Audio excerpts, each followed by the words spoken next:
కర్నూలు జిల్లా కల్లూరు మండలం తడకనపల్లిలో సీఎం బందోబస్తులో విషాదం చోటు చేసుకుంది. ప్రమాదవశాత్తు తుపాకీ పేలి స్పెషల్ పార్టీ కానిస్టేబుల్ గాయపడ్డారు. కర్నూలులోని ఆసుపత్రిలో ప్రస్తుతం చికిత్స పొందుతున్నారు.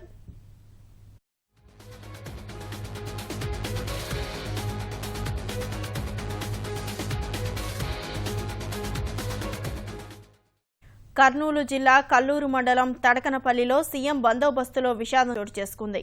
ప్రమాదవశాత్తు తుపాకీ పేలి స్పెషల్ పార్టీ కానిస్టేబుల్ గాయపడ్డారు. కర్నూలులోని ఆసుపత్రిలో ప్రస్తుతం చికిత్స పొందుతున్నారు.